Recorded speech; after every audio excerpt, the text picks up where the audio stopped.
2021. So the first thing that we have to talk about is commensal rodents, or urban rodents. So urban rodents, Norway rats, roof rats, house mice, namely, are considered commensal synanthropes. Commensal meaning to eat at the same table, and synanthrope meaning together with humans.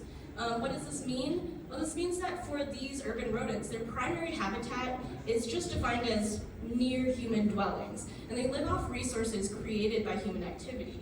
And urban rodents have been living side by side with humans for thousands of years, so long that their evolution itself has been shaped by their proximity to humans. So, for example, the characteristic neophobia, or fear of new things, from Norway rats is thought to be a learned evolutionary trait from trapping behaviors from humans. And of course, we all know anticoagulant resistance in rats is an evolutionary trait that they've gained from their interactions with humans. I'm not going to belabor the point. It's pretty obvious that urban rodents sort of have a detrimental effect on public health. This is just a list of a few of the diseases that they can carry, but the list goes on. So in Alameda County, we have two types of rats. We have the roof rat, or Rattus rattus, and we have the Norway rat, or Rattus norvegicus. And what I want to highlight here is they, in this sort of line with commensal rodents and humans being hand in hand, roof rats and Norway rats occupy different niches in human society, and they actually came both to the United States at different times. So roof rats came to the United States in 1609 when colonists settled Jamestown. They primarily live above ground. They are arboreal. They're smaller than Norway rats, and they have a much longer tail, which makes them excellent climbers, and they're generally less aggressive. Norway rats, on the other hand, Rattus norvegicus, they came to the United States in 1776 in grain carried by Hessian troops. They're associated with sewers and burrows, so mostly below ground living. They're bigger and generally more aggressive than roof rats. So you might be asking me, Michelle, why do we care? Why this research? Why now? So, first of all, the research on the ecology and behavior of urban wildlife, and rodents specifically, is severely lacking. You can sort of see why this might be the case, because if you have a rat in your home, most people are like, I want to get this rat out of my home, and not, I wonder what he's thinking, I wonder what he's doing, what's his deal? Information about Norway rat behavior specifically can assist us in informing IPM strategies to control them. For example, Alameda County has a sewer baiting program in the city of Oakland that we use to tamp down on Norway rat populations. Why else would we want to focus on the Norway rat? Well, roof rats are sort of distributed throughout Alameda County, whereas Norway rats have a much more limited range, and that makes them easier to track. So my methods are, I'm using the location data from Alameda County Vector Controls Database of Requests for Service, or RFSs, to map the Norway rat populations just based on requests for service we get that end up getting tagged as Norway rats. And what I ended up doing was observing the changes in population distribution and clustering over time using Geographic Information System, or GIS tools. So I basically made heat maps.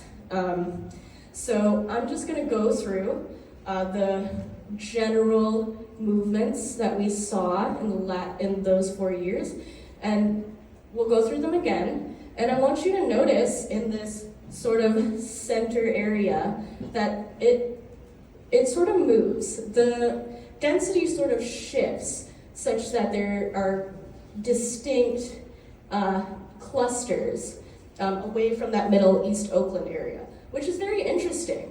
And so it begs the question, why? So I want you to harken back to the beginning of the talk, and remember that commensal rodents are living largely off of human-made resources, and these are affected by human behaviors. Can anyone think if there was anything going on in the years 2020 to 2021 that might have significantly impacted human behaviors? That's right, I tricked you. It's not a Rona talk, it's a COVID talk. You're all trapped. Sorry. But yes, this actually mirrors a study I found that was done in New York that looked at rodent populations and their influence from social distancing of humans. And you can actually see in this figure, the A is in 2018, the B is in 2019, C is in 2020, and you can see that one of those clusters of hotspots is significantly reduced, almost gone.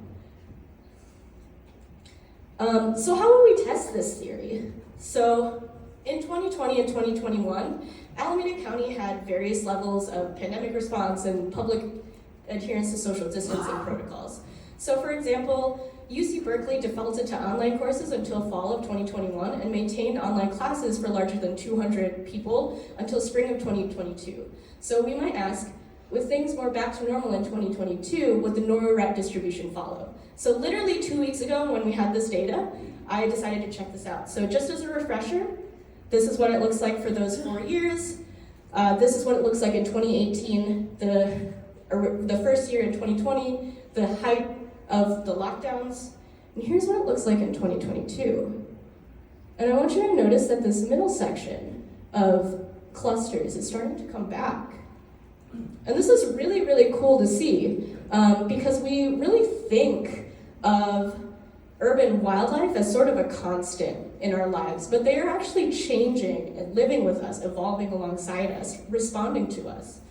And you can actually see, knowing what's going to happen in 22, that in 2021, it is starting to come back a little bit as well. So what are the limitations of the study? So first of all, I only analyzed those 4 years of data. I did analyze technically 5 with last year, but that's not all complete yet because it was literally last year.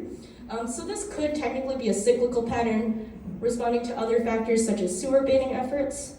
And also, the major limitation is that our data relies on public reports, so it implicitly assumes that this linear relationship is the case. So humans behave in a certain way, the Norway rat population is affected, and then our RFSs change accordingly. But the truth might look like this, because reality is complicated. And there's probably other factors we can't see. So moving forward, what do I want to do? I want to marry this data to our sewer baiting data to see if population movements could be a response to our sewer baiting efforts. I think that would be kind of cool. I want to continue collecting data over time to get a better understanding of the population movements, see if there's any cycles, seeing if there's any seasonality, and I want to analyze potential confounding factors like the ones I listed on that last slide. All right, any questions?